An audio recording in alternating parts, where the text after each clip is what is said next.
ఓం గం గం గం గణపతయే నమః. శ్రీ వినాయక వ్రత విధానము ప్రారంభం. మొదటిగా ప్రార్థనా శ్లోకం. శుక్లాం భరతరం విష్ణుం శశివర్ణం చతుర్భుజం ప్రసన్నవదనం ధ్యాయే సర్వవిఘ్నోపశాంతయే.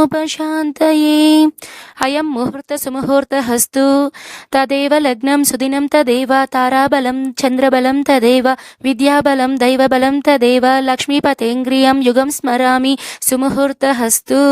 లాభస్తేషాం జయస్తేషాం కుతస్తేషాం పరాభవః ఏషామిందీవరస్యామో హృదయస్థో జనార్దనః.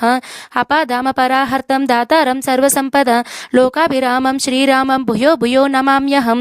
సుముఖశ్చకదంతచ్చ కపిలో గజకర్ణికః లంబోదరశ్చ వికటో విఘ్నరాజో గణాధీపః ధూమకేతుర్గణాధ్యక్ష ఫాలచంద్రో గజాననః వక్రతుండశూర్పకర్ణో హేరంబోస్కందపూర్వజः అష్టవష్టౌ చ నామాని య పఠేశ్చునయాదపి విద్యారంభే వివాహే చ ప్రవేశే నిర్గమే తదా సంగ్రామే సర్వకార్యేషు విఘ్నస్తస్య న జాయతే. అభీప్సితార్థసిద్ధ్యర్థం పూజితో యశురైరపి సర్వవిఘ్నచ్ఛీదేతస్మై గణాధిపతయే నమః. నమస్కారం చేసుకొని ఆచమనము ప్రాణాయామము చేసి ఈ విధంగా సంకల్పము చెప్పుకోవాలి.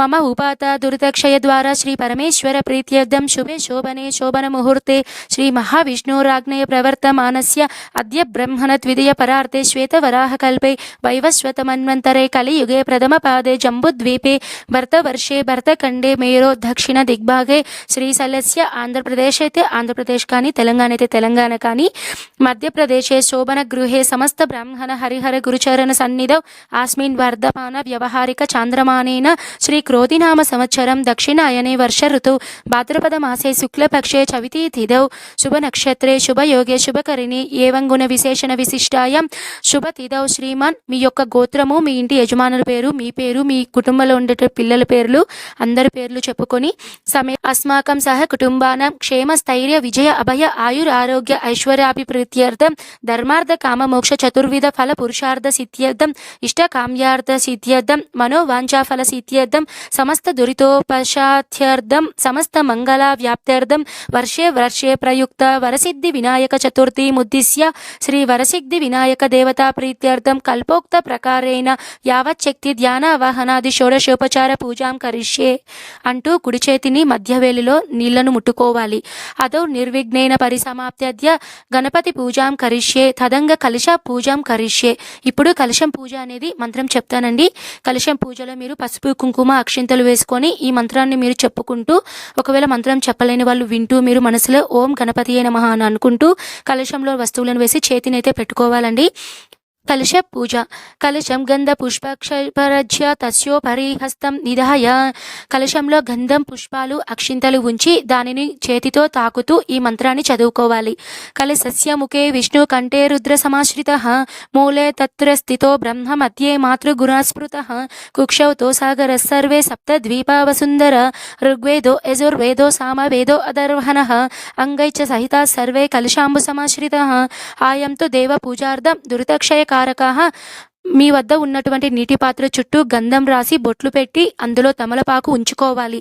ఈ శ్లోకాన్ని చదువుతూ ఆకుని నీటిలో సవ్య పద్ధతిలో తిప్పాలి. గంగే చ యమునే కృష్ణ గోదావరి సరస్వతి నర్మదే సింధు కావేరి జలస్మిన్ సన్నిధం కురు. తమలపాకుతో కలశంలోని నీటిని పూజా ద్రవ్యములపైన, దైవము మీద, తమ మీద కొద్దిగా చల్లుకొని అనంతరం పసుపు గణపతిని పూజించాలి. గణానాత్వం గణపతి గోం హవా మహే కవిం కవినాముపమిశ్రవస్తమం జ్యేష్ఠరాజం బ్రహ్మణం బ్రాహ్మణ్యస్పర్త్య అనశృణ్వన్నూ భీతి బిశ్చిద సాధనం. శ్రీ మహాగణాధిపతయే నమః. ధ్యాన ఆవాహనాది షోడశోపచార పూజాం కరిష్యే. ధ్యానం. శుక్లాం భరధరం విష్ణుం శశివర్ణం చతుర్భుజం ప్రసన్నవదనం ధ్యాయేత్ సర్వ విఘ్నోపశాంతయే అనే శ్లోకం చదువుతూ పూలు అక్షింతలు కలిపి పసుపు గణపతి పాదాల చెంత ఉంచాలి. పూజను దేవుని పాదాల వద్ద మాత్రమే చేయాలి. శిరస్సుపై పూలు కానీ అక్షింతలు కానీ చల్లరాదు. ధ్యాయామి. ధ్యానం సమర్పయామి, ఆవాహయామి, ఆవాహనం సమర్పయామి, హస్తయో అర్ఘ్యం సమర్పయామి, పాదయో పాద్యం సమర్పయామి అని చెబుతూ ఉత్తరినితో నీటిని పసుపు గణపతిపై చూపించి ఆ నీటిని పళ్ళెంలో లేదా పాత్రలో వేయాలి. పసుపు గణపతిని గంధం, అక్షింతలు, పసుపు, కుంకుమలతో పూజించాలి. అగరబత్తులు వెలిగించి బెల్లం లేదా పండు నైవేద్యం పెట్టి షోడశోపచార పూజ చేయాలి. యథా భాగం గూఢం నివేదయామి. శ్రీ మహాగణాధిపతి సుప్రసన్నో సుప్రీతో వరదో భవతు. శ్రీ గణాధిపతి ప్రసాదం శిరసాగృష్ణమి అంటూ పూజ చేసిన అక్షింతలను 2 తీసుకుని తలపై ఉంచుకోవాలి. మరలా ఆచమనం చేసి పైన సూచించిన విధంగా సంకల్పం చెప్పుకోవాలి. అద శ్రీ వరసిద్ధి వినాయక పూజాం కరిష్యే, తతంగ ప్రాణ ప్రతిష్టాపన కరిష్యే అంటూ కుడి చేతి మధ్య వేలితో నీటిని తాకాలి. ఇప్పుడు వరసిద్ధి వినాయక ప్రాణ ప్రతిష్టాపన అంటే మీరు తెచ్చుకున్నటువంటి మట్టి గణపతికైతే మీరు ఇప్పుడు పూజ చేసుకోవాలి. విగ్రహంపై పువ్వులతో కొంచెం పంచామృతాలతో చిలకరించి ఓం ఆం హ్రీం క్రోం యం రం లం వం శం శం సం హం ఇత్యాదేన ప్రాణ ప్రతిష్టాపన కృత్వా నమస్కృత్వా ఓం శ్రీ వరసిద్ధి వినాయకాయ నమః. స్వామిన్ సర్వజగన్నాథ యావత్ పూజావసానకం తావత్ త్వం ప్రీతిభావేన బింబేస్మిన్ సన్నిధిం కురు. అవాహితో భవ, స్థాపితో భవ, సుప్రసన్నో భవ, అవకుంఠితో భవ, వరదో భవ, ప్రసీద ప్రసీద ప్రసీద అంటూ వినాయకుడి విగ్రహం పాదాల వద్ద అక్షింతలు లేదా పూలు వేసుకొని నమస్కారం చేసుకోవాలి. ఇప్పుడు షోడశోపచార పూజ అనేది ప్రారంభిస్తున్నాను. భవ సంచిత పాపవుగా విధ్వంస విచక్షణం విఘ్నాంధకార భాస్వంతం విఘ్నరాజమహం భజే. ఏకదంతం శూర్పకర్ణం గజవక్త్రం చతుర్భుజం పాశాంకుశధరం దేవం ధ్యాయేస్తి వినాయకం. ఉత్తమం గణానాదస్య వ్రతం సంపత్కరం శుభం భక్తభీష్టప్రదం తస్మాత్ ధ్యాయేతం విఘ్ననాయకం. ధ్యాయేద్యజాననం దేవం తప్త కాంచన సన్నిభం చతుర్భుజం మహాకాయం సర్వాభరణభూషితం. ఓం శ్రీ గణాధిపతయే నమః. ధ్యాయామి, ధ్యానం సమర్పయామి. అత్ర గచ్చ జగత్వస్థ సురారార్చితేశ్వర అనాథనాథ సర్వజ్ఞ గౌరీ గౌరీ గర్భ సముద్భవ ఆవాహయామి. మౌక్తికై పుష్పరాగైష నానా రత్నైర్విరాజితం రత్న సింహాసనం చారు ప్రీత్యర్థం ప్రతిగుహ్యతం ఆసనం సమర్పయామి. ఇప్పుడు నేను చెప్తున్నటువంటి మంత్రాలను వింటూ అక్షింతలను స్వామివారి దగ్గర అయితే వేసుకోవాలండి. గౌరీ పుత్ర నమస్తేస్తు శంకర ప్రియనందన గృహణ అర్ఘ్యం మయా దత్తం గంధ పుష్పాక్షర్యుతం అర్ఘ్యం సమర్పయామి. గజవక్త్రం నమస్తేస్తు సర్వాభీష్టప్రదాయక భక్త్యా పాద్యం మయా దత్తం గృహణ ద్వీరధానన పాద్యం సమర్పయామి. అనాథనాథ సర్వజ్ఞ గీర్వాణ గణపూజిత గృహ్ణాచమనం దేవ తుభ్య దత్తం మహాప్రభో ఆచమనీయం సమర్పయామి. దధి క్షీర సమాయుక్తం మధ్య జ్ఞేన సమన్వితం మధుపర్కం గృహణేదంగ వజక్త్ర నమోస్తుతే మధుపర్కం సమర్పయామి.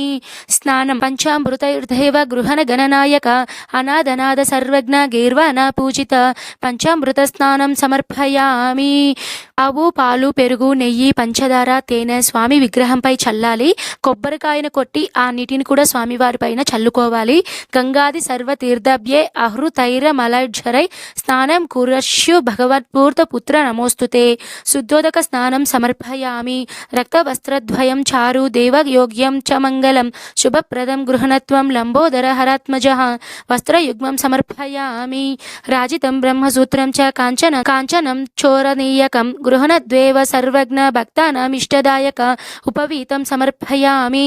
చందన కర్పూర కస్తూరి కుంకుమాన్వితం విలేపనం సురశ్రేష్టం ప్రీత్యర్థం ప్రతిగుహ్యతం గంధం సమర్పయామి. అక్షితాన్ ధవలాన్ దివ్యాన్ శాలియాన్ తండులాన్ శుభాన్ గృహణ పరమానంద శంభుపుత్ర నమోస్తుతే అక్షితాన్ సమర్పయామి. సుగంధాని చ పుష్పాని జాజి కుందముఖాని చ ఏకవింశతి పత్రాన్ని సంగృహణ నమోస్తుతే పుష్పాన్ని పూజయామి. అత అంగ పూజ ప్రారంభ. ఇప్పుడు నేను స్వామివారి యొక్క అంగ పూజ అనేది ప్రారంభిస్తున్నానండి. పసుపు కుంకుమలు అనేటివి తీసుకొని స్వామివారి దగ్గర వేసుకుంటూ నేను చెప్పేటువంటి మంత్రాలను వింటూ ఓం గణపతియే నమః అని అనుకోవాలి. ఓం మహాగణాధిపతియే నమః. అదంగ పూజాం కరిష్యే. ఓం గణేశాయ నమః. పాదౌ పూజయామి. ఓం ఏకదంతాయ నమః. గుల్ఫౌ పూజయామి. ఓం శూర్పకర్ణాయ నమః. జానూని పూజయామి. ఓం విఘ్నరాజాయ నమః. జంగే పూజయామి. ఓం అనఘాయ నమః. ఊరం పూజయామి. ఓం జంగౌ పూజయామి. ఓం కటిం పూజయామి. ఓం లంబోదరాయ నమః. ఉదరం పూజయామి. ఓం గణానాథాయ నమః. నాభిం పూజయామి. ఓం గణేశాయ నమః. హృదయం పూజయామి. పూజయామి. ఓం స్థూలకంఠాయ నమః కంఠం పూజయామి. ఓం స్కందగ్రజాయ నమః స్కందం పూజయామి. ఓం పాశహస్తాయై నమః హస్తౌ పూజయామి. ఓం గజవక్త్రాయ నమః వక్త్రం పూజయామి. ఓం విఘ్నహంత్రే నమః నేత్రేం పూజయామి. ఓం శూర్పకర్ణాయ నమః కర్ణౌ పూజయామి. ఓం ఫాలచంద్రాయ నమః లలాటం పూజయామి. ఓం సర్వేశ్వరాయ నమః శిరః పూజయామి. ఓం విఘ్నరాజాయ నమః సర్వాణ్యంగాని పూజయామి. ఇంతటితో అంగపూజ అనేది పూర్తయిందండి. ఇప్పుడు ఏకవింశతి పత్ర పూజ అంటే 21 రకముల పత్రములు కానీ లేదా మీ దగ్గర ఉన్నటువంటి పత్రములతో పూజ అనేది ఒక్కొక్క ఆకు అనేది స్వామివారి దగ్గర వేస్తూ ఈ మంత్రాలను చెప్తానండి. మీరు కూడా మనసులో ఓం గణపతి నమః అని అనుకోండి. ఓం సుముఖాయ నమః మాచీపత్రం పూజయామి. ఓం గణాధిపతయే నమః బృహతీపత్రం పూజయామి. ఓం ఉమాపుత్రాయ నమః బిల్వపత్రం పూజయామి. ఓం గజాననాయ నమః దుర్వాయుగ్మం పూజయామి. ఓం హరసూనవే నమః దత్తూరపత్రం పూజయామి. ఓం లంబోదరాయ నమః బదరీపత్ర పూజయామి. ఓం గుహగ్రజాయ నమః అపమార్గపత్రం పూజయామి. ఓం గజకర్ణికాయై నమః తులసీపత్ర పూజయామి. ఓం ఏకదంతాయ నమః చూతపత్రం పూజయామి. ఓం భిన్నదంతాయ నమః విష్ణుకాంతపుత్ర ఓం భిన్నదంతాయ నమః విష్ణుక్రాంతపత్రం పూజయామి. ఓం వటవే నమః దాడిమీపత్రం పూజయామి. ఓం సర్వేశ్వరాయ నమః దేవదారు పత్రం పూజయామి. ఓం ఫాలచంద్రాయ నమః మరువకపత్రం పూజయామి. ఓం హేరంబాయ నమః సింధువారపత్రం పూజయామి. ఓం సుర్పకర్ణాయ నమః జాజీపత్రం పూజయామి. ఓం సురాగ్రజాయ నమః గండకీపత్రం పూజయామి. ఓం ఇభవక్త్రాయ నమః శమీపత్రం పూజయామి. ఓం వినాయకాయ నమః అశ్వత్థపత్రం పూజయామి. ఓం సురసేవితాయై నమః అర్జునపత్రం పూజయామి. ఓం కపిలాయ నమః అర్కపత్రం పూజయామి. ఓం గణేశ్వరాయ నమః ఏకవింశతి పాత్రాన్ని పూజయామి. ఇంతటితో మనకి ఏకవింశతి పత్ర పూజ అనేది కంప్లీట్ అయిందండి. ఇప్పుడు మనము గణపతికి అష్టోత్తర శతనామావళి మంత్రాలను అయితే పఠించాలి. ఓం గం ఘం గం గణపతియే నమః. శ్రీ వినాయక అష్టోత్తర శతనామావళి పత్రం పుష్ప పూజం ప్రారంభః. ఓం గజాననాయ నమః. ఓం గణాధ్యక్షాయ నమః. ఓం విఘ్నరాజాయ నమః. ఓం ద్వైమాతురాయ నమః. ఓం ద్విముఖాయై నమః. ఓం ప్రముఖాయై నమః. ఓం సుముఖాయై నమః. ఓం కృతినే నమః. ఓం సుప్రదీప్తాయై నమః. ఓం సుఖానిధయే నమః. ఓం సూరాధ్యక్షాయ నమః. ఓం సురారిజ్ఞాయై నమః. ఓం మహాగణాధిపతయే నమః. ఓం మాన్యాయై నమః. ఓం మహాకాళియే నమః. ఓం మహాబలాయ నమః. ఓం హేరంబాయ నమః.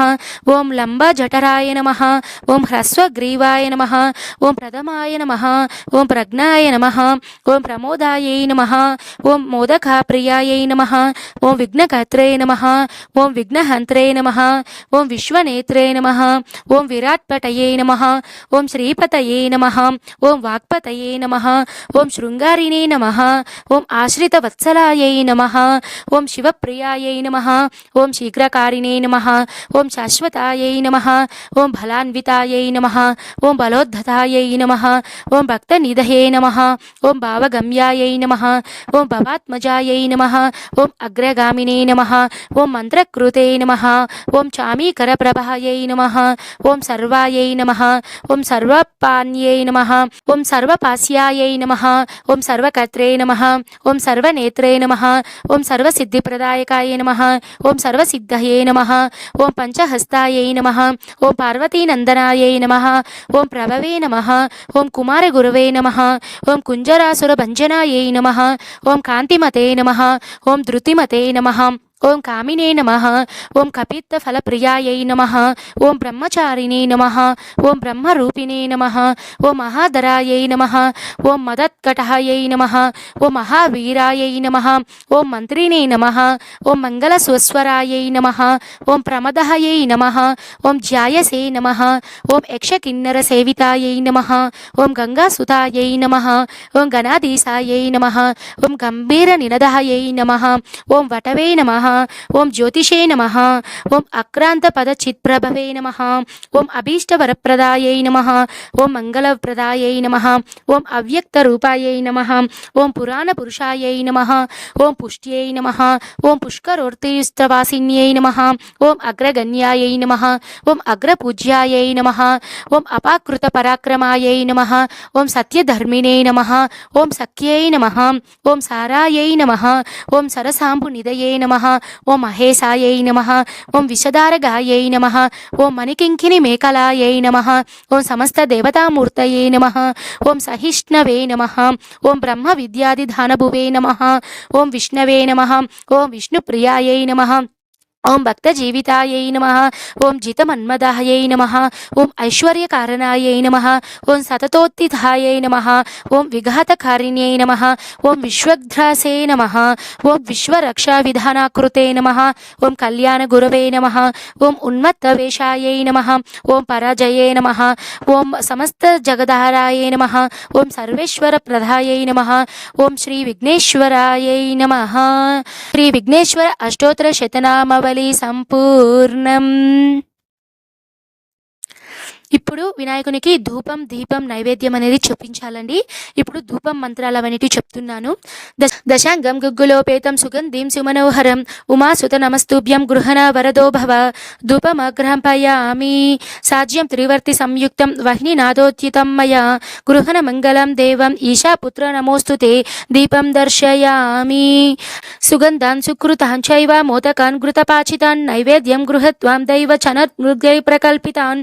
భక్ష్యం భోజ్యం చ లేహ్యం చ చోప్యం పానీయమేవ చ. ఇదం గృహణ నైవేద్యం మయా దత్తం వినాయక. శ్రీ మహాగణాధిపతయే నమః. నైవేద్యం సమర్పయామి అంటూ ఆకులోని పదార్థాలన్నిటిపైన కొద్దిగా నీళ్లను చల్లి ఆ తర్వాత స్వామివారికి నైవేద్యం అనేది పెట్టాలండి. ఫూగి ఫల సమాయుక్తం నాగవల్లీదళర్యుతం కర్పూరచూర్ణ సమాయుక్తం తాంబూలం ప్రతిగుహ్యతం. తాంబూలం సమర్పయామి. సదానందదా విఘ్నేశ పుష్కలాని ధనాని చ భూమ్యం స్థితాని భగవన్ స్వీకురుష్వ వినాయక. సువర్ణమంత్ర పుష్పం సమర్పయామి. ఘృతవర్తి సహస్రై చ కర్పూర శకలైస్తదా నీరాజనం మయా దత్తం గృహణ వరదో భవ. నీరాజనం సమర్పయామి. కైశక దంత చ కపిలో గజకర్ణికః లంబోదర చ వికటో విఘ్నరాజో గణాధిపః. ధూమకేతు గణాధ్యక్ష ఫాలచంద్రో గజాననః. వక్రతుండో మహాకాయ కోటి సూర్య సమప్రభ. అవిఘ్నం కురు మే దేవ సర్వకార్యేషు సర్వదా. యాని కాని చ పాపాని జన్మాంతరకృతాని చ తాని తాని ప్రణశ్యంతి ప్రదక్షిణా పదే పదే. పాపోహం పాపకర్మాహం పాపాత్మా పాపసంభవః. త్రాహి మాం కృపయా దేవా శరణాగతవత్సల. అన్యదా శరణం నాస్తి త్వమేవ శరణం మమ. తస్మాత్ కారుణ్య భావేన రక్ష రక్ష గణాధిపః. ఆత్మ ప్రదక్షిణాన్ నమస్కారాన్ సమర్పయామి. ప్రదక్షిణ చేసేటప్పుడు నమస్కారం చేసుకోవాలండి. సాష్టాంగ నమస్కారం చేయడం సాంప్రదాయం. కొన్ని అక్షింతలను చేతిలోకి తీసుకోవాలి. కొంచెం నీటిని అక్షింతలపై వేసుకొని ఈ శ్లోకాన్ని చెప్పుకోవాలి. యస్మత్యాచన మోఖ్యో తపః పూజా క్రియదిషు న్యూనం సంపూర్ణం తాం యాతి సద్యో వందే తదం గణాధిప. మంత్రహీనం క్రియాహీనం శక్తిహీనం మహాప్రభో యత్పూజితం మయా దేవ పరిపూర్ణం తదస్తుతే. అనయా ధ్యాన అవహనాది షోడశోపచార పూజయ చ శ్రీ మహాగణాధిపతి దేవతార్పణమస్తు. ఆ గణాధిపతి దేవత సుప్రీతో సుప్రసన్నో వరదో భవతు అంటూ అక్షింతలను నీటిని పళ్ళెంలోకి వదలాలి. ఆ నీటిని పంచామృతాలు కొబ్బరి నీళ్లను కలిపి తీర్థంగా తీసుకోవాలి. పూజ చేసిన అక్షింతలను పిల్లల శిరస్సుపై ఉంచాలి. పెద్దలు కూడా ఆ అక్షింతలను శిరస్సుపై ఉంచుకోవాలి. ఇంతటితో మనకి గణపతి పూజ అనేది పూర్తవుతుందండి. ఇప్పుడు గణపతి యొక్క వ్రతకథను వ్రతకథ వింటేనే మనకి పూజ అనేది సంపూర్ణమవుతుందండి. వ్రతకథ ఏమిటి అనేది ఇప్పుడు నేను చదువుతాను. చేతిలో కొద్దిగా అక్షింతలను పట్టుకొని మొదటగా మీరు గణపతిని మనసులో స్మరించుకొని శ్రద్ధగా ఈ వ్రతకథను వినండి. చదివే వాళ్ళు ఉంటే చదువుకోండి. చదవలేని వాళ్ళు ఈ వీడియోని ఆడియో రూపంలో పెట్టుకొని కూడా వ్రతకథను వినండి. పూజను సంపూర్ణం చేసుకోండి. శ్రీ వినాయక వ్రతకథ ప్రారంభం. పూర్వము చంద్రవంశానికి చెందిన ధర్మరాజు జ్ఞాతుల వలన సిరి సంపదలన్నీ పోగొట్టుకున్నాడు. భార్యతోనూ తమ్ములతోనూ వనవాసం చేస్తూ ఒకనాడు నైమిషారణ్యానికి చేరుకున్నాడు. అక్కడ శౌనకాది ఋషులకు అనేక పురాణ రహస్యములను బోధిస్తున్న సూత మహర్షిని దర్శించి సూత మహర్షిని దర్శించి నమస్కరించి, అయ్యా, మేము రాజ్యాధికారమును సమస్త వస్తు వాహనములను పోగొట్టుకున్నాము. ఈ కష్టాలన్నీ తీరి పూర్వ వైభవము పొందేలా ఏదైనా సులభమైన వ్రతాన్ని చెప్పవలసిందిగా అని ప్రార్థించాడు. అంతా సూతుడు ధర్మరాజుకు వినాయక వ్రతం చేస్తే కష్టాలు తొలగిపోయి సమస్త సౌఖ్యాలు కలుగుతాయంటూ ఇలా చెప్పసాగాడు. ఒకసారి కుమారస్వామి పరమశివుణ్ణి దర్శించి, తండ్రి, మానవులు ఏ వ్రతం చేయడం వలన వంశవృద్ధి పొంది సమస్త కోరికలు తీరి సకల శుభాలను, విజయాలను, వైభవాలను పొందగలుగుతారో అటువంటి వ్రతాన్ని చెప్పవలసిందిగా అని కోరాడు. అందుకు శివుడు, నాయన, సర్వ సంపత్కరము, ఉత్తమము అయినటువంటి ఆయుష్కమార్ధ్య సిద్ధి ప్రదాయము అయినటువంటి వినాయక వ్రతం అనేది ఒకటి ఉంది. దీనిని భాద్రపద మాసంలో శుద్ధ చవితి నాడు ఆచరించాలి. ఆ రోజు ఉదయాన్నే నిద్రలేచి స్నానం చేసి నిత్య కర్మలు నెరవేర్చుకొని తమ శక్తి మేరకు బంగారంతో కానీ వెండితో కానీ కనీసం మట్టితో కానీ విఘ్నేశ్వరి బొమ్మను చేసుకొని తమ ఇంటికి ఉత్తర దిక్కులో బియ్యాన్ని పోసి మండపాన్ని నిర్మించి అష్టదళ పద్మాన్ని ఏర్పాటు చేసి అందులో గణేశుని ప్రతిమను ప్రతిష్ఠించాలి. అనంతరం శ్వేత గంధాక్షంతలతో, పుష్పాలతో, పత్రాలతో పూజించి ధూప దీపాలను, వెలగ, నేరేడు, చెరకు మొదలైన ఫలములను రకములకు 21 చొప్పున నివేదించాలి. నృత్య, గీత, వాద్య, పురాణ పఠనాలతో పూజను ముగించి యథాశక్తి వేద విధులైనటువంటి బ్రాహ్మణులకి దక్షిణ తాంబూలమును ఇవ్వాలి. బంధుజనంతో కలిసి భక్ష్య భోజ్యాదులతో భోజనం చేయాలి. మరునాడు ఉదయం స్నాన సంధ్యలు పూర్తి చేసుకొని గణపతికి పునఃపూజ చేయాలి. విప్రులకు దక్షిణ తాంబూలాలతో తృప్తులను చేయాలి. ఈ విధంగా ఎవరైతే వినాయక వ్రతాన్ని చేస్తారో వాళ్ళకి గణపతి ప్రసాదం వలన సకల కార్యములు సిద్ధిస్తాయి. అన్ని వ్రతములలో కల్లా ఉత్తమమైనటువంటి వ్రతము ఈ వ్రతం. త్రిలోక ప్రసిద్ధమైనటువంటి దేవముని గంధర్వాదులందరి చేత ఆచరింపబడింది అని పరమశివుడు కుమారస్వామికి చెప్పాడు. కనుక ధర్మరాజా, నువ్వు కూడా ఈ వ్రతాన్ని ఆచరించినట్లయితే నీ శత్రువులను జయించి సమస్త సుఖాలను పొందుతావు. గతంలో విదర్భ యువరాణి దమయంతి ఈ వ్రతాన్ని చేయడం వలనే తాను ప్రేమించిన నలమహారాజుని పెండ్లాడగలిగింది. శ్రీకృష్ణుడంతటి వాడే ఈ వ్రతం చేయడం వలనే సమంత్యకమణితో పాటు జాంబవతిని, సత్యభామలనే 2 కన్యామణులను కూడా పొందగలిగాడు. ఈ కథ చెబుతాను విను అంటూ ఇలా చెప్పసాగాడు. పూర్వకాలమున గజాముఖుడైనటువంటి గజాననుడు అనే రాక్షసుడు ఒకడు శివుణ్ణి గూర్చి తపస్సు చేశాడు.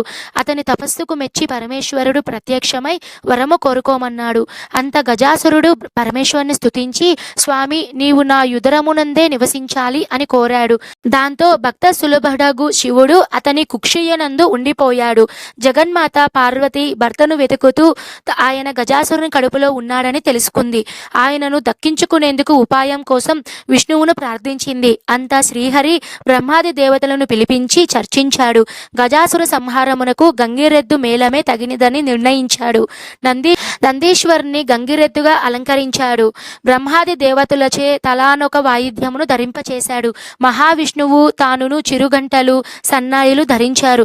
గజాసుర పురానికి వెళ్లి జగన్మోహనంబుగా గంగిరెద్దును ఆడించుచుండగా గజాసురుడు విని వారిని పిలిపించి తన భవనముకు ఎదుట గంగిరెద్దును ఆడించమని కోరాడు. బ్రహ్మాది దేవతలు రసరమ్యంగా వాయిద్యాలను వాయిస్తుండగా జగన్నాటక సూత్రధారియగు ఆ శ్రీహరి చిత్ర విచిత్రముగా గంగిరెద్దును ఆడించాడు. గజాసుర పరమానంద భరితుడై ఏమి కావాలో కోరుకోండి, ఇస్తాను అన్నాడు. అంతటా శ్రీహరి గజాసురుని సమీపించి, ఇది శివుని వాహనమగు నంది, శివుణ్ణి కొనుగొనుటకు వచ్చింది, అప్పగించు అని కోరాడు. ఆ మాటలకు గజాసురుడు నివ్వెరపోయాడు. వచ్చినవాడు రాక్షసాంతకుడు శ్రీహరి అని తెలుసుకున్నాడు. తనకు మరణం నిశ్చయం అనుకున్నాడు. తన గర్భములో ఉన్నటువంటి పరమేశ్వరుని ఉద్దేశించి, స్వామి, నా శిరస్సు త్రిలోక పూజ్యముగా చేసి నా చర్మము నీవు ధరింపుము అని ప్రార్థించాడు. తన గర్భంలో ఉన్నటువంటి శివుణ్ణి తీసుకోవచ్చునని విష్ణుమూర్తికి అంగీకారము తెలియచేశాడు. అంత శ్రీహరి నందిని ప్రేరేపించగా నంది తన కొమ్ములతో గజాసురుని చీల్చి సంహరించాడు.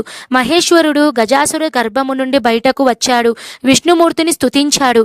దుష్టాత్ములను ఇటువంటి వరమును ఇవ్వరాదు, ఇచ్చినచో పాపములు పాలు పోసినట్లవుతుందని సూచించాడు. బ్రహ్మాది దేవతలకు వీడ్కోలు చెప్పి శ్రీహరి వైకుంఠమునకు వెళ్ళగా శివుడు నందిపైకెక్కి కైలాసమునకు వెళ్ళాడు. వినాయకోత్పత్తి. కైలాసంలో పార్వతీ భర్త రాకను గురించినని సంతోషించింది. స్వాగతం చెప్పేందుకు స్నానాలంకార ప్రయత్నములో తనకై ఉంచినటువంటి నలుగు పిండితో పరధ్యానముగా ఒక ప్రతిమను చేసింది. అది చూడముచ్చటైన బాలుడిగా కనిపించింది. దానికి ప్రాణం పోయాలనిపించింది. తన తండ్రి ద్వారా పొందినటువంటి మంత్రంతో ఆ ప్రతిమకు ప్రాణప్రతిష్ఠాపన చేసింది. ఆ దివ్య సుందరిని వాకిట్లో ఉంచి ఎవరిని లోనికి రానివ్వద్దని చెప్పింది. లోపలకు వెళ్ళింది. శివుడు తిరిగి వచ్చాడు. వాకిట్లో ఉన్నటువంటి బాలుడు పరమశివుణ్ణి అభ్యంతరము మందిరంలోనికి పోనివ్వకుండా అడ్డుకున్నాడు. తన ఇంట్లో తనకే అవరోధమా అని శివుడు కోపంతో రగిలిపోయాడు. రౌద్రంతో ఆ బాలుణ్ణి శిరచ్ఛేదనము చేసి లోపలికి వెళ్ళాడు. జరిగిన దానిని విని పార్వతీదేవి విలపించింది. శివుడు కూడా చింతించాడు. వెంటనే తన వద్దనున్నటువంటి గజాసురుని పూజ్యతను కలిగించాడు. గణేశుడు గజానునుడై శివపార్వతుల ముద్దుల పట్టి అయినాడు. ఆ తరువాత శివపార్వతులకు కుమారస్వామి జన్మించాడు. విఘ్నేశాధిపత్యం. ఒకనాడు దేవతలు, మునులు, మానవులు పరమేశ్వరుని సేవించి విఘ్నములకు ఒక అధిపతిని ఇవ్వమని కోరాడు. గజాననుడు తాను జ్యేష్ఠుడను కనుక ఆధిపత్యము తనకి ఇవ్వమని కోరాడు. గజాననుడు మరుగుజ్జువాడు, అనర్హుడు, అసమర్థుడు కాబట్టి ఆధిపత్యము తనకే ఇవ్వాలని కుమారస్వామి తండ్రిని వేడుకున్నాడు. అందుకు శివుడు తన కుమారులను ఉద్దేశించి, మీ ఇరువురిలో ఎవరు ముల్లోకాల్లో ఉండేటువంటి పవిత్రమైనటువంటి నదులలో స్నానము ఆచరించి ముందుగా నా వద్దకు వస్తారో వారికి ఈ ఆధిపత్యము లభిస్తుందని చెప్పాడు. అంతా కుమారస్వామి చురుకుగా సులువుగా సాగి వెళ్ళాడు. గజాననుడు అచేతనుడయ్యాడు. మందనమగుడై తాను ముల్లోకాలన్నిటిలో నదులన్నిటిలో వేగంగా స్నానం చేసి రావడం కష్టసాధ్యమని తరుణోపాయం చెప్పమని తండ్రిని వేడుకున్నాడు. వినాయకుని బుద్ధి సూక్ష్మతకు మురిసిపోయిన శివుడు ఫలదాయముకునగు నారాయణ మంత్రమును అనుగ్రహించాడు. నారములు అనగా జలములు. జలములన్నీయు నారాయణుని ఆధీనంలో అనగా నారాయణ మంత్రం ఆధీనంలో ఉంటాయి. వినాయకుడు ఈ మంత్రాన్ని చదువుతూ తల్లిదండ్రుల చుట్టూ ప్రదక్షిణ చేయడం ప్రారంభించాడు. ఆ మంత్ర ప్రభావము చేత ప్రతి తీర్థ స్నానమునందు కుమారస్వామి కన్నా ముందే వినాయకుడు ప్రత్యక్షం కావడం ప్రారంభించాడు. ఇలా 3,50,00,000 నదులలో వినాయకుడు స్నానం ముందుగా ఆచరించడం చూసి కుమారస్వామి ఆశ్చర్యపడి కైలాసమునకు వెళ్ళాడు. తండ్రి సమీపాన ఉన్నటువంటి గజానుణ్ణి చూసి నమస్కరించి, తండ్రి, అన్నగారి మహిమ తెలియక ఆధిపత్యం అడిగాను, క్షమించండి, ఈ ఆధిపత్యం అన్నగారికే ఇవ్వమని కోరాడు. చంద్రుని పరిహాసం. అంత పరమేశ్వరుడు భాద్రపద శుద్ధ చవితి నాడు గజానుణ్ణి విఘ్నేశ్వర ఆధిపత్యము ఇచ్చాడు. ఆనాడు సర్వ దేశస్థులు విఘ్నేశ్వరుని తమ శక్తి కొలది కుడుములు, ఉండ్రాళ్ళు, మున్నగు పిండి వంటలు, టెంకాయ, తేనె, అరటి పండ్లు, పానకం, వడపప్పు మొదలైనవన్నీ కూడా సమర్పించి పూజించగా విఘ్నేశ్వరుడు సంతుష్టుడై కుడుములు మున్నగునవి కొన్ని భక్షించి కైలాక్షించి కొన్ని వాహనమునకు ఇచ్చి కొన్ని చేత ధరించి మందగమున అయినటువంటి సూర్యాస్తమయమున వేలకు కైలాసమునకు వెళ్లి తల్లిదండ్రులకు ప్రమాణం చేయబోయాడు. ఉదరము భూమి కానిన చేతులు భూమి కానక ఇబ్బంది పడుచుండగా శివుని శిరస్సుమునందు ఉన్నటువంటి చంద్రుడు వినాయకుణ్ణి అస్తవ్యస్తను చూసి వికటముగా నవ్వాడు. అంత రాజదృష్టి సోకిన రాళ్ళు కూడా నుగ్గవు అవుతాయి అనే సామెతకి నిజమైనట్లుగా విఘ్నేశ్వరుని గర్భంబు పగిలి అక్కడ ఉన్నటువంటి కుడుములన్నీ ఆ ప్రదేశంలో పడిపోయి అతను మృతి చెందాడు. అంత పార్వతి శోకించుచు చంద్రుణ్ణి చూచి, పాపాత్ముడా, నీ దృష్టి తగిలి నా కుమారుడు మరణించాడు కాబట్టి నిన్ను చూసిన వారు పాపాత్ములై నీలాప నిందలు పొందురు కాక అని శపించింది. ఋషిపత్నులకు నీలాప నిందలు. ఆ సమయంలో సప్త ఋషులు యజ్ఞం చేస్తూ తమ భార్యలతో అగ్ని ప్రదక్షిణలు చేయిస్తున్నారు. అగ్నిదేవుడు ఋషిపత్నులను మోహించి శాపభయంతో అశక్తుడై క్షీణించడంతో ప్రారంభించాడు. భార్య అయినటువంటి స్వాహాదేవి అది గ్రహించి అరుణి రూపము దక్క మిగిలిన ఋషిపత్నుల రూపము ధరించి ప్రియము చేసేందుకు ప్రయత్నించింది. అగ్నిదేవునితో ఉన్నవారు తమ భార్యలేనని శంకించి ఋషులు తమ భార్యలను విడనాడారు. పార్వతీ శాపానంతరం ఋషిపత్నులు చంద్రుణ్ణి చూచుటయే వీరికి నీలాప నిందలు కలిగింది.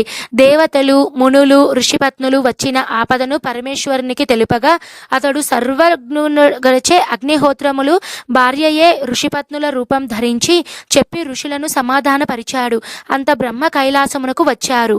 మహేశ్వరులను సేవించి మృతుడై పడి ఉన్నటువంటి విఘ్నేశ్వరుని బ్రతికించారు. శాపించాడు. పార్వతీ పరమేశ్వరులు సంతోషించారు. అంత దేవాది దేవతలు, ఓ పార్వతీదేవి, నీ శాపం వలన ముల్లోకాలకు కీడు వాటిల్లింది కాబట్టి శాపాన్ని ఉపసంహరించు అని ప్రార్థించారు. తనయుడు మరలా బ్రతకడంతో పార్వతీదేవి చాలా సంతోషించి కుమారుణ్ణి చేరదీసి ముద్దాడింది. ఏ రోజున విఘ్నేశ్వరుడిని చూచి చంద్రుడు నవ్వాడో ఆ రోజున చంద్రుణ్ణి చూడరాదు అని శాపాన్ని సడలించింది. అంత బ్రహ్మాదులు భాద్రపద శుద్ధ చవితి నాడు మాత్రం చంద్రుణ్ణి చూడక జాగరూకులై సుకంభముగా నుండిరి. ఇలా కొంతకాలం గడిచెను. శమంతకోపాఖ్యానం. ద్వాపర యుగమున నారదుడు ద్వారకావాసి అయినటువంటి శ్రీకృష్ణుని దర్శించి స్తుతించాడు.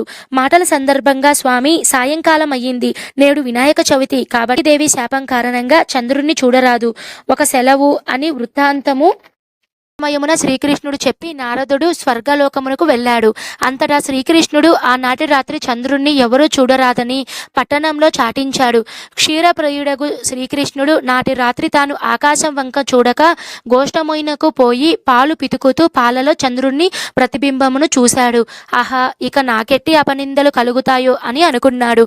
కొన్నాళ్లకు సత్రజిత్తు సూర్యవరముచే సమంతకమణిని సంపాదించి ద్వారకా పట్టణమునకు శ్రీకృష్ణ దర్శనార్థమునకై వెళ్ళాడు. శ్రీకృష్ణుడు మర్యాదలు చేసి ఆ మణిని తన రాజుకు ఇమ్మమని అడిగాడు. రోజుకు 8 బావులు బంగారము ఇచ్చు దానిని ఏ ఆప్తుడికైనా ఎవ్వరు ఇవ్వనినా సత్రాజిత్తు తిరస్కరించాడు.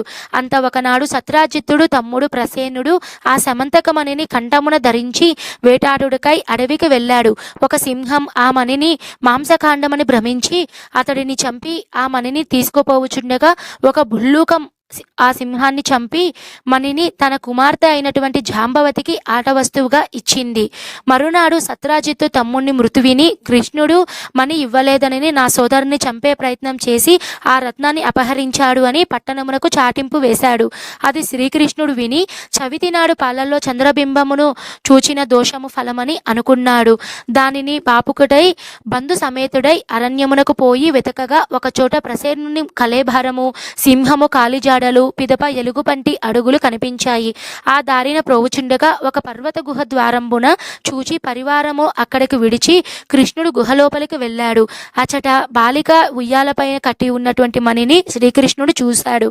దానిని తీసుకొని వెనుక్కు వస్తుండగా బాలిక ఏడవడం ప్రారంభించింది. అంతా జాంబవంతుడు ఆవేశముగా వచ్చి శ్రీకృష్ణునిపై అరుచుచు గోళ్లతో గుచ్చుతూ కోరలతో కొరుకుతూ ఘోరముగా యుద్ధము చేసెను. కృష్ణుడు వానిని బడత్రోసి వృక్షములు రాళ్లతోనూ తుదకు ముష్టిఘాత మూలతోనూ రాత్రింబవళ్ళు తెలియక 28 రోజులు యుద్ధము చేసెను. క్రమముగా జాంబవంతుని బలం క్షీణించింది. తనని ఓడిస్తున్నది ఓ వ్యక్తి, రావణ హంతకుడు శ్రీరాముడే అని తెలుసుకున్నాడు. అంజలి ఘటించి, దేవాదిదేవ, ఆర్తజన శోభ, భక్తజన రక్షక, నిన్ను శ్రీరామచంద్రునిగా తెలుసుకొంటిని. ఆ కాలమున నా యందలి వాత్సల్యముచే వరం కోరుకోమనగా నా బుద్ధి మాంద్యముతో మీతో ద్వంద్వ యుద్ధము చేయవలెనని కోరుకున్నాను. భవిష్యత్తులో నీ కోరిక నెరవేరుతుందని మీరు సెలవిచ్చితిరి. అది మొదలు మీ నామస్మరణం చేయుచు అనేక యుగములు గడిపాను. ఇప్పుడు తాము నా నివాసమునకు దయచేసి నా కోరిక నెరవేర్చారు. నాకు ఇక జీవితమేచ్చలేదు. నా అపరాధము క్షమించి కాపాడుము. నీకన్నా వేరో దిక్కు లేదు నాకు అంటూ భీతిచే పరిపరి విధములుగా ప్రార్థింప శ్రీకృష్ణుడు దయాజాలుడై జాంబవంతుని శరీరమంతటా తన హస్తముతో నిమిరి భయం పోగొట్టి అలా అన్నాడు. శమంతకమణిని అపహరించినట్లుగా నాపై ఆరోపణ వచ్చింది. అపనింద బాపుకొనుటకై ఇటు వచ్చాను కాబట్టి మణిని ఇవ్వమని కోరాడు. జాంబవంతుడు శ్రీకృష్ణుని మణి సహితముగా తన కుమార్తె అయినటువంటి జాంబవతిని కానుకగా ఇచ్చాడు. అంతా తన ఆలస్యములకు పరితపించు బంధుమిత్ర సైన్యంబులతో ఆనందం కలిగించి కన్యారత్నంతోనూ శమంతకమణితోనూ శ్రీకృష్ణుడు ద్వారకను చేరుకున్నాడు. సత్రాజిత్తును రప్పించి పిన్న పెద్దలకు ఒక చోట చేర్చి యావత్ వృత్తాంతమును చెప్పాడు. శమంతకమణి సత్రాజిత్తుకు తిరిగి ఇచ్చాడు. దాంతో సత్రాజిత్తుడు అయ్యో లేనిపోని నిందను మోపి దోషమునకు పాల్పడితినని విచారించి మణి సహితముగా తన కుమార్తె అయినటువంటి సత్యభామను భార్యగా సమర్పించి తప్పును క్షమింపమని వేడుకున్నాడు. శ్రీకృష్ణుడు సత్యభామను కైకొని మణివలధని తిరిగి ఇచ్చాడు. శ్రీకృష్ణుడు శుభవార్తమున జాంబవతిని సత్యభామలను పరిణయమాడాడు. అంత దేవాది దేవతలను మునులను స్తుతించి, మీరు సమర్థులు కనుక నీలాప నిందలు పాపుకొంటిరి, మాకేమి గతి అని ప్రార్థింపగా శ్రీకృష్ణుడు దయాళుడై భాద్రపద శుద్ధ చతుర్థి నాడు ప్రమాదవశంపున కూడా చంద్రుణ్ణి చూడకుండా గణపతిని యథావిధిగా పూజించి, ఈ శమంతకమని కథను విని అక్షింతలను శిరస్సుమున దాల్చును వారు నీలాప నిందలు తొలగుతాయి అని చెప్పాడండి. అంత దేవాదులు సంతోషించి తమ ఇళ్లకు వెళ్ళి ప్రతి సంవత్సరము భాద్రపద శుద్ధ చతుర్థి యందు దేవతలు, మహర్షులు, మానవులు తమ తమ శక్తి కొలది గణపతిని పూజించి అభీష్ట సిద్ధి పొందుతూ సుఖ సంతోషాలతో ఉన్నారు. సర్వే జన సుఖినో భవంతు. ఇంతటితో మనకి వినాయక స్వామి వ్రతకథ అనేది సంపూర్ణమైందండి. తర్వాత అక్షింతలను మీరు గణపతి దగ్గర వేసుకొని నమస్కారం చేసుకొని, కొద్దిగా అక్షింతలను మీ తలపై వేసుకొని నమస్కారం చేసుకోవాలండి. ఇదండి ఈ వీడియోలో అయితే వినాయక చతుర్థి నాడు వినాయక స్వామి వ్రతకథ విధానము, పూర్తి మంత్రాలన్నీ కూడా క్లియర్గా తెలియజేశానండి. ఈ వీడియో తప్పకుండా మీకు ఉపయోగపడితే తప్పకుండా లైక్ చేయండి. నేను మరో మంచి వీడియోతో మీ ముందైతే ఉంటానండి. సర్వే జన సుఖినో భవంతు. స్వస్తి.